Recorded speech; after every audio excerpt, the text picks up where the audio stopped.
Hey, greetings everybody from a beautiful and unexpectedly beautiful Mesic woodland here. I'm up in, I think I'm still in Middlesex County, Massachusetts. I believe I am. Taking a look around for a cool Trillium cernuum. It took me about 2 seconds to find that, so I figured, hey, what the heck?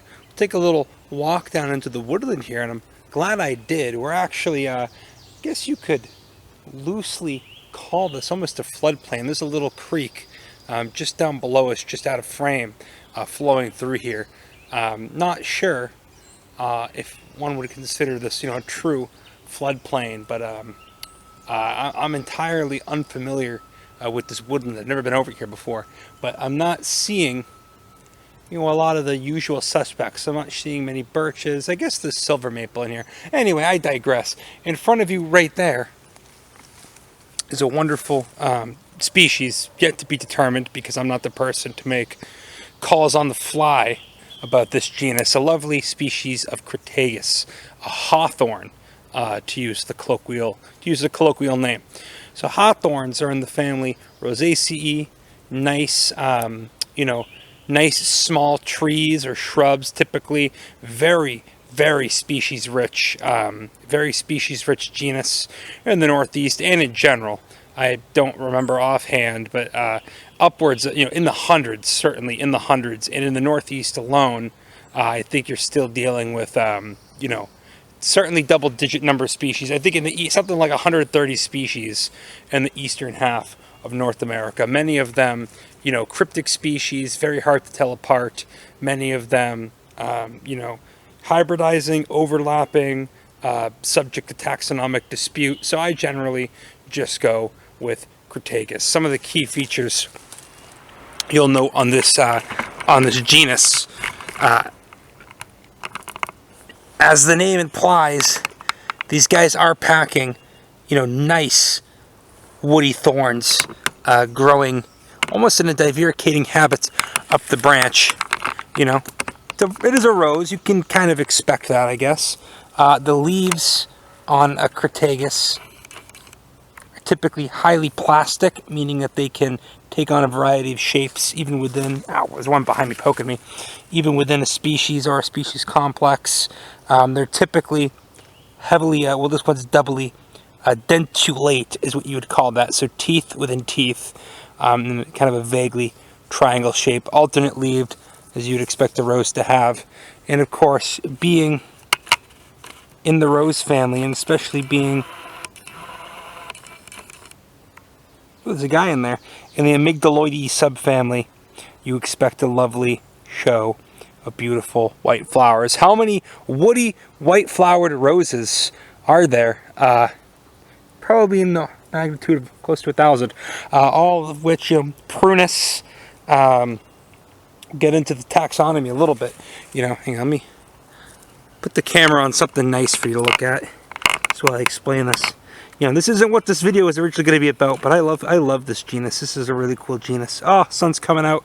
It's been raining for 40 days and 40 nights, which, don't get me wrong, it's been, relatively cool, but not cold. It's just raining, like 65 and raining. Like this woodland is fucking alive right now, especially after what was, thank God, a fairly intense actual New England winter. To have, a nice, pretty mild April into a warm and, warm, not hot, warm and wet May is, it's good. It's gonna do good for the plants, So, woody white flowered roses. I was going somewhere with that. Malice. Maybe not New England malice, but I'll cover the heavy New England hitters. Amelanchier, which I've now heard it pronounced Amelanchier, but I'm going to keep saying Amelanchier. Amelanchier, Prunus, Crataegus, Sorbus, which isn't quite as species rich as those other three, but those four genera alone probably count for upwards, if not maybe a little bit under 100 species of woody white flowered rose in New England. Oh, Aronia. We'll lump Aronia in there too. The what do they call them? Not inkberries. Chokeberries. Or chokecherry, whatever the hell they are. No chokeberry. Chokecherry is a Prunus species. I'm getting way out of hand here.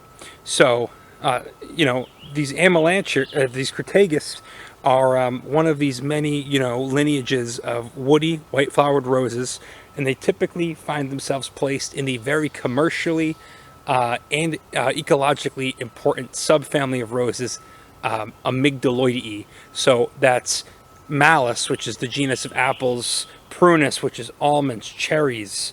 You're getting pears, plums, nectarines, all these different, you know, commercial, basically tree fruit crops are coming out of this subfamily Amygdaloideae, and many of them are large shrubs to pretty decent sized trees. In the case of some, like, you know, Prunus serratina, black cherry, and they're putting out nice, beautiful rose flowers for us to enjoy. Entirely too much time to cover, but the context of that is right behind that guy. You have this guy about to bloom, which is indeed a species of Prunus, perhaps Prunus pennsylvanica, the choke. This is the chokecherry. Aronia melanocarpa is a choke berry. This is why common names are stupid. Just don't get into it. So you got a Crataegus, you got a Prunus, and not in the rose family, but still a cool flowering woodland species. Oh, you've got two different species of what a rich habitat. Okay, hang on. Okay, to spare you folks, I did a little jump cut there. You've got two viburnums growing here too. You've got Viburnum acerifolium, the maple-leaved viburnum, and then I'm going to do a little jump cut too. Oh, there's a whole bunch of Crataegus here now that I'm looking around. Do a little jump cut again. Pardon me 1 second. Okay, and this guy here is another viburnum, but you can see obviously different leaves. This is one of the arrowwoods, Viburnum dentatum or Viburnum nudum. I actually forget which specific one this is. There's a northern and a southern arrowwood. One of them is quite common, which I would imagine this one is with the southern distribution. The other one's a little bit more rare. I think maybe wild raisin is another one of the common names applied to that, like little cluster of so-called arrowwoods, but they're all in the genus Viburnum. So just like that Viburnum acerifolium back there, this one's going to have the tall shrub-like habit. It's going to have opposite leaves, and then it's going to have a nice, well, it's obviously not in bloom right now, but a nice tight umbel of a typically white, oh god, what are they, 4-petaled or 5? I can't remember. 5-petaled flowers. So Viburnum lanthanoides is my personal favorite, but all the viburnums are pretty cool. I guess in some regions of the world, including in New England, if you're talking non-native species, a lot of these are, you know, horticultural, you know, obnoxious horticultural plants. But here in New England, we've actually got a pretty good, you know, diversity of native viburnum. So that's some nice, cool plants growing in the shrub layer here. I'm going to look at some of the herbaceous plants, including, you know, our Trillium cernuum, which I almost just forgot is what we actually came out here to look at.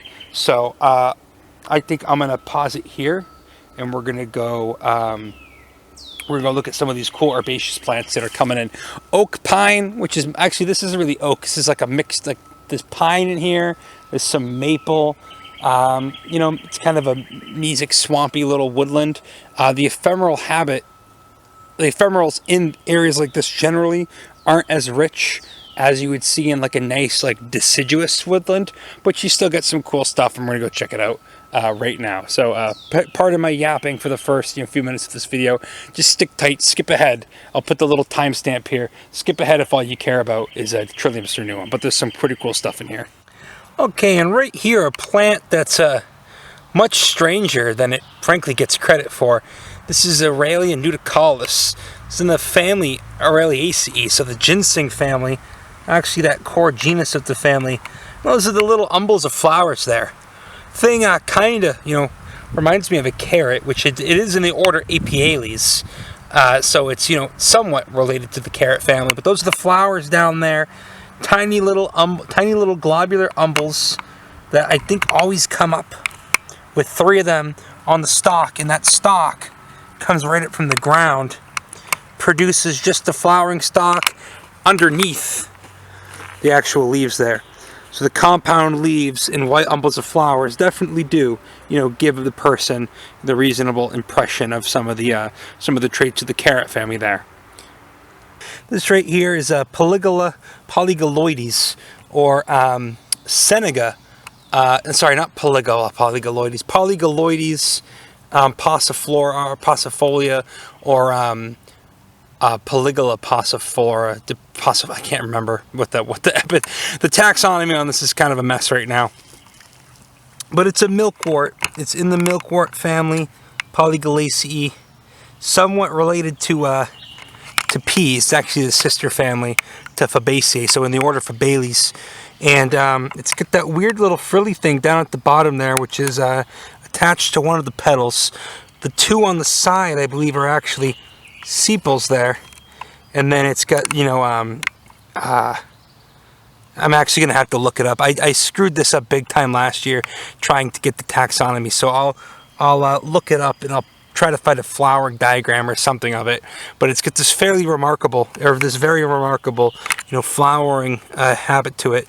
Walking by, not that there's anything wrong with violets, but one could almost mistake that if they weren't paying attention for just another violet.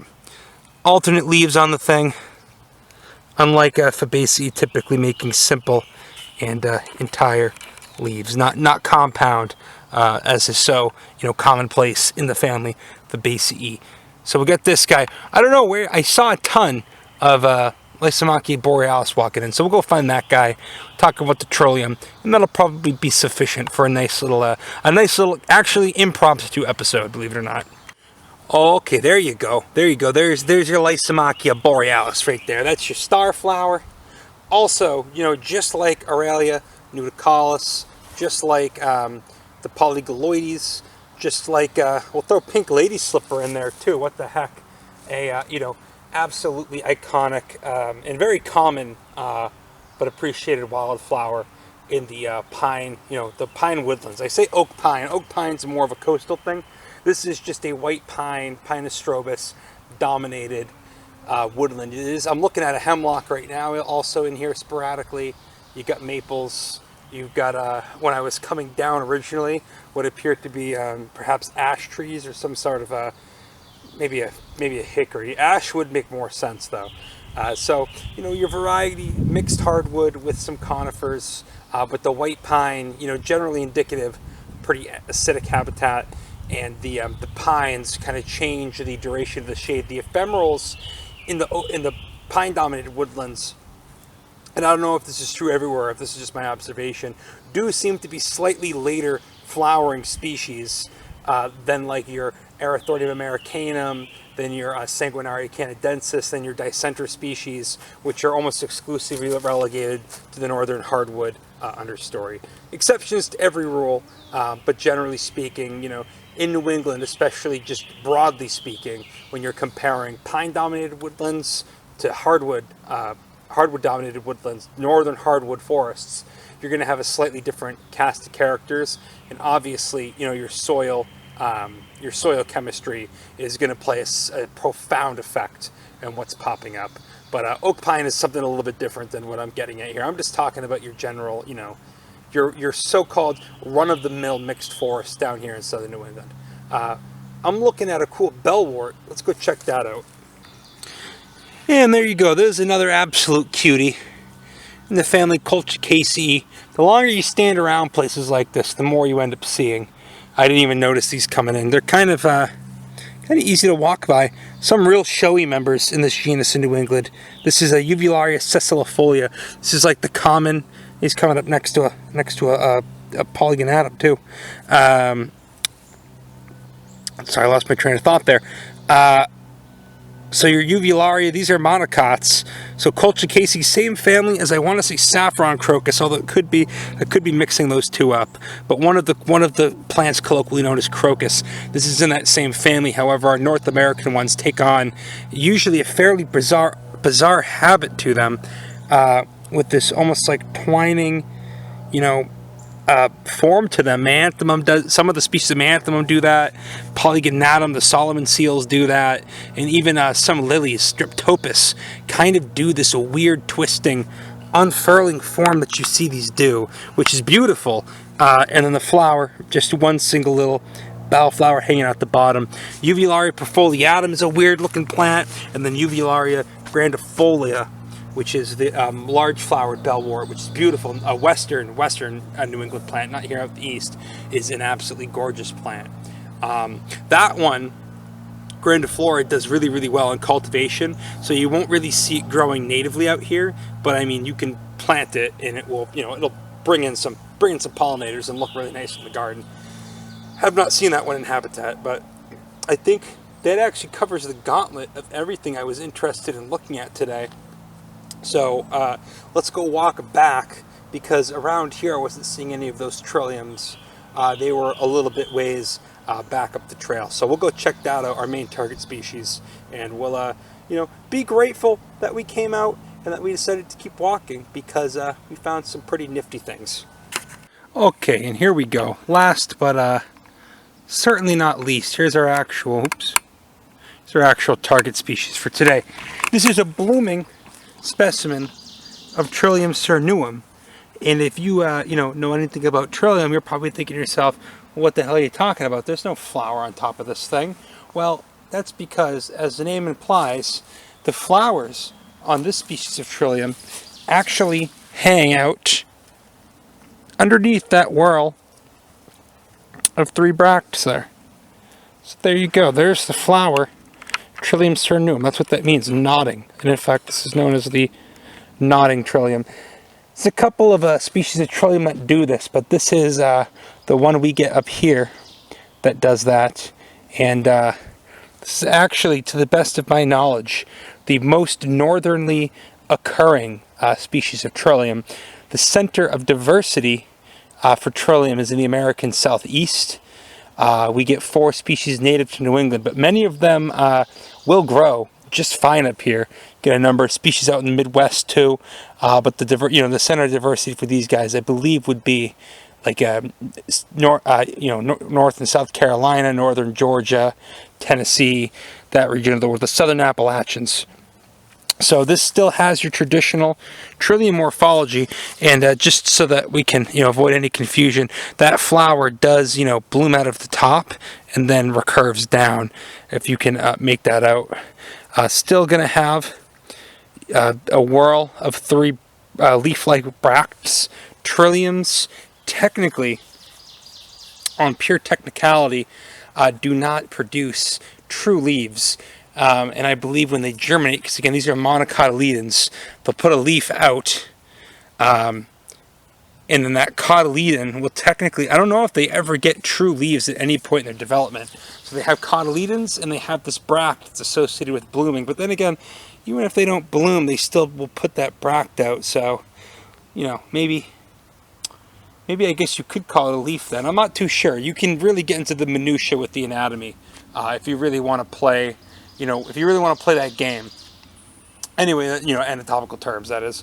So anyway, this is a species that deer will love to browse. It's not actually rare, nor has it been, it's in this weird stasis where it's neither rare nor common, just one of those species that's seemingly always been really inconvenient for me to go look for.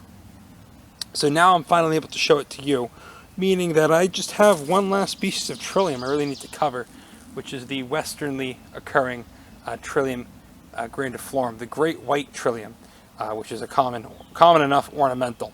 So Trillium cernuum, probably the least showy of the 3 species, very cold hardy species of Trillium. Not that Trillium erectum and Trillium undulatum aren't also cold hardy, but this one makes it pretty darn far up north into Canada. And again, if you want a review on what Trillium flora anatomy looks like, these aren't lilies, but they closely resemble lilies in that they, hang on, I can get down closer if you give me 1 second. Okay, that might be marginally better. They closely resemble lilies in that they have, Trillium closely resemble lilies in the fact that they've got 3 petals, 3 tepals, 6 stamens, then a nice juicy 3-lobed stigma there at the top. They're in the order Liliales, however. This one's got they get a mosaic virus that causes some variegation to their flower petals. It's very common in the white flowered Trilliums. I've seen that in undulatum. You see that very often in grandiflorum, especially in cultivation.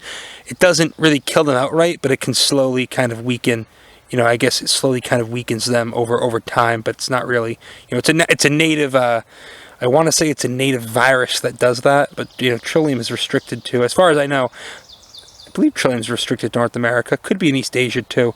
Paris is the closely related genus that occurs in Europe that strongly resembles it, but I'm rambling. So those, parts and multiples of 3 is a trademark of monocots. These were formerly at one point maybe even in the lily family Liliaceae, but they are in fact in the bunch flower family Melanthiaceae. So I think that's, enough to go on. Veratrum variety would be, their close native, they're close native cousins there. But anyway, nice patch of them here. Seen them all up and down this particular section of what does actually, actually this does kind of look like a swamp. One last thing I can show you, because it is particularly spectacular, is this incredibly healthy and thick poison ivy vine. Toxicodendron radicans. Look, there's a ton of poison ivy in here. Look. Only a fluke that it gives us humans a rash. We're the odd ones out. For most animals, this plant is harmless to straight up beneficial. Primates and guinea pigs, those are the only 2 creatures weak enough to really be fall victim to urushiol. It's not poisonous. We're just allergic to its compound, urushiol. That urushiol compound, to the best that anybody's ever been able to tell me, is actually an antifungal compound. Merely a coincidence that it affects us humans. In any case, we're gonna cut it off there. Oh, that's actually unfortunate. That's a Salastris orbiculatus right there. That's a bad one. You actually don't want that in here. But sorry, I digress. One last look there. Trillium cernuum. Nice to finally meet you before you got mowed down by deer.